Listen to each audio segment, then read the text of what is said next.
Be'ezrat Hashem, ce soir, on va commencer, avec l'aide de Dieu,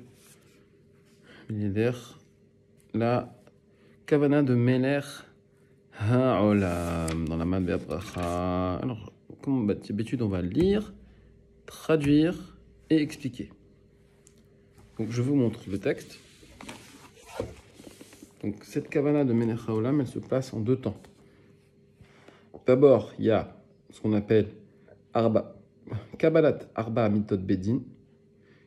On reçoit les 4 sanctions du Beddin. Il y a les Birure Kelim, c'est-à-dire les Kelim qui ont été abîmés lors de la Shvirat HaKelim et qui sont descendus dans Abia, dans Bria Yetzira Asya, pas dans Abia, dans Bia, pardon, Bria Yetzira Asya. Et il y a la Kavana générale, où en fait on va ramener ces Birure Kelim, avec tout ce qu'on avait auparavant, tout ça, plus ce qu'on appelle les Rafar, c'est-à-dire les 288 Nitzutzot, qui sont représentés ici et ici. Et ensuite, la suite va être là. Alors je vous rassure, on ne va pas faire tout ce soir, ça ne sera pas possible. Mais en tout cas, on va commencer. Donc, Yechaven, Amshir. Pardon, les Masor, l'Imsor. Donc on a la Kavana, donc de tomber, Atzmo, soi-même, Al Kiddush Hashem, donc en Kiddush Hashem. Ul Kabel Alav, et de recevoir sur soi. Arba Mitot Beddin, les 4 mesures du Beddin. Skila, donc la lapidation. Alors attention, pour ceux qui n'ont pas encore fait la Maseret Sanhedrin, il faut se reporter là-bas dans la Mishnah et dans la Gemara, c'est bien expliqué exactement, et la Halacha dans le Mishneh Torah du Rambam, à quoi ça correspond la lapidation. C'est pas du tout ce qu'on imagine. On va pas ici détailler. Srefa, c'est-à-dire le fait de brûler, celui qui est condamné à la mort par le feu. Ereg, donc l'épée, et Vechenek, et la strangulation. D'accord? Mais Arba Otiyot, à partir, donc on reçoit ces Mitot Bedin à partir des Arba, des 4 Otiyot, Availlés, qui sont dans la Kavana, Yud Kevavke. Ve Arba Otiyot Adnut, Aleph Dalet et Nun Yud. Donc, ce sont ces deux noms-là qui représentent le Beddin Shel Mata, le Beddin Shel Ma'ala. Beddin Shel Mata, c'est Adnout, ça c'est pendant Rosh Hashanah qu'on est jugé. Et Beddin Shel Ma'ala, c'est Yud Kevavke, ça c'est pendant Yom HaKippurim. Et donc, nous, on est Mechaven de recevoir ces Arba Mitot Beddin avant de pouvoir faire la Kavana de Melech HaOlam. Pourquoi? Parce qu'en fait, il faut faire Tchouva. Ça s'appelle la Tchouva. Tous les soirs, au moment du Kriyat Shema chez la Mita, on fait également cette Kavana-là. À quoi ça correspond? Ça, on va l'expliquer un petit peu après, Be'ezrat Hashem. D'accord? Donc, Me'arba Otiyot Adnut, Ul Yahedam, et de les associer ensemble. Al Yede, avec Arba Otiyot Ekie, donc on va l'associer avec les 4 lettres du Shem Ekie, d'accord? Ve'al Yede Afsak Maben. Et donc en fait, en les associant au Shem Ekie, on va réparer en fait ces fautes et on va reconstruire les mochin qui sont Afsak Maben de notre Neshama. Parce que si on ne fait pas de Tchouva, si on n'est pas jugé, alors le Shem Ekie, il est en galoute, parce qu'il représente la Shrina. Et à ce moment-là, les mochin, on n'a pas de mochin. On est en proie à ce qu'on appelle un mot, le karma, ou les influences astrales, ou le mazal, ou tout ce que vous voulez. On est en proie au mazal. Donc on est en proie à même pas le tikkun, en fait. C'est vraiment les aléas de la vie, quoi. Et donc, on n'a pas notre propre moyen de réfléchir. Donc, il faut faire Teshuvah en permanence, avoir ce nom qui représente Yabok, en fait, hein, Yud, Kevav, Keadnout et Ekie. Si on prend la Gematria, c'est Yabok. Donc, on est tout le temps en train de traverser ce Yabok, que Yaakov, c'est incroyable, on est en train de faire cette paracha, Vaishlach. C'est au moment où, dans la deuxième alia, deuxième montée, Yaakov, il traverse le fleuve Yabok. Alors, ce Yabok, il est représenté notamment par ces trois noms-là, qui, en étant associés, nous permettent d'avoir des mohin, afsak mabet, dans notre neshama. Et donc, en faisant cette Kabbalat Arba Mitot Bedin, alors on est capable de faire le birour des Kelim. Et c'est la Kavana qui suit. Yechaven, on a la Kavana, d'accord, les birour, donc de faire le tri, birour et Kelim, dans les Kelim. Alors là, ça, on a cette force-là. Pourquoi? Parce qu'on a fait descendre les mochines de Yenika, qui sont les mochines de Pnimiut, et les mochines de Chitsoniut.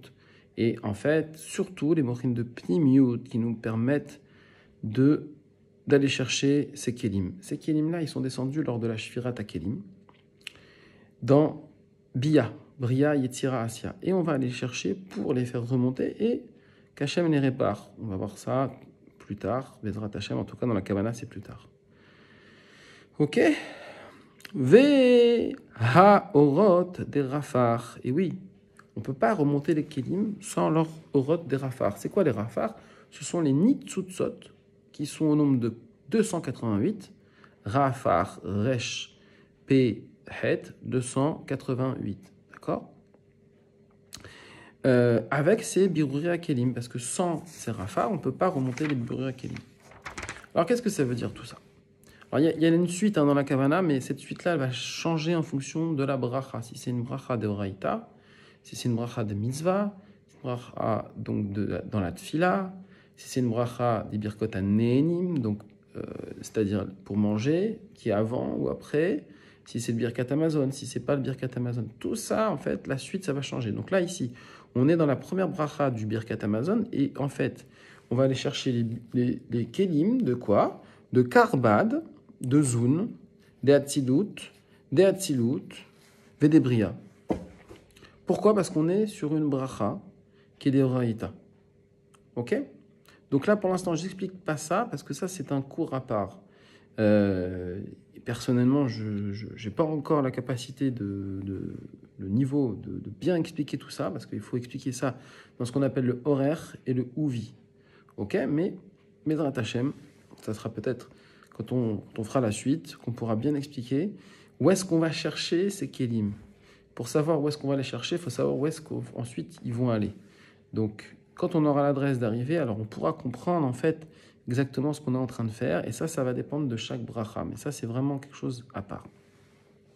Et on voit aussi donc, que dans le Birkat Amazon, Ve Nichlal, donc, Imaem, on les associe. Aussi, c'est Birur Kelim de Karba, de Zun, des Hatzilut ou des Bria. Donc, c'est-à-dire en fait les mochines de Zun, de Hatzilut et des Bria. Birur Chub et Chug, c'est-à-dire Chokma, Bina et Chasadim et Gvrot. D'accord? Des Achor Vepanim, donc de Achor, arrière et Panim. Des Panim, de la face, donc Achor, face, Achor, le dos, Panim, la face, de la face, de Zun, des Zun, Beklalut. Donc de Zun à Klalut. Et ça, il faut comprendre ce que ça veut dire. Donc ici, on a deux types de Birur Kelim qui sont dans la première bracha du Birkat Amazon. Encore une fois, ça, c'est plus un cours sur le Birkat Amazon qu'il faut approfondir. Ici, on va plus s'appesantir sur la notion de Birur Kelim. Vech yechaven, la'alot im shorche narnachi shelo lezun. Et donc en fait, on va donc monter ces kélim, donc à leur source, c'est-à-dire là où il y a leurs orot, qui ne sont pas descendus dans Bria, Yetzira, Asya. Attention, les orot ne descendent jamais dans Bria. Elles sont toujours dans Hatzilut. Il n'y a pas notre neshama, elle est en fait une lumière qui est dans notre corps, mais c'est une ehara. Mais en nous-mêmes, dans notre monde matériel, il n'y a pas de orot. Ok?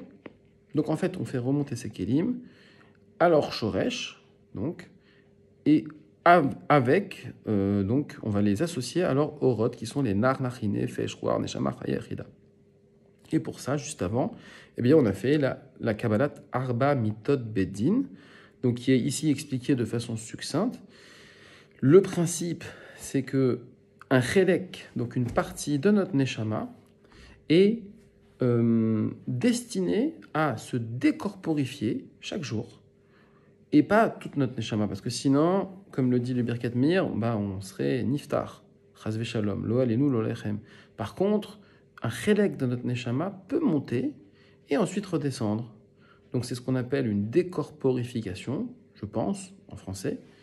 Et finalement, ce chelek va monter, en fait, de Asiya vers Yetzira, puis de Yetzira vers Bria, de Bria vers Atzilut, et même ensuite aller dans Zun, puis dans Abba, Veima, Harir, etc. Et en fait, il faut savoir que comment ça se fait qu'il peut monter si haut, parce que en fait, au moment où on fait une bracha, ce qui est horizontal va passer en vertical, et ce qui est en vertical va passer en horizontal. Et ça aussi, ça sera l'objet d'un cours, parce qu'en fait, on ne peut pas imaginer qu'on monte verticalement jusqu'à Adam Kadmon. C'est pas possible. On monte que jusqu'à Abba Veima.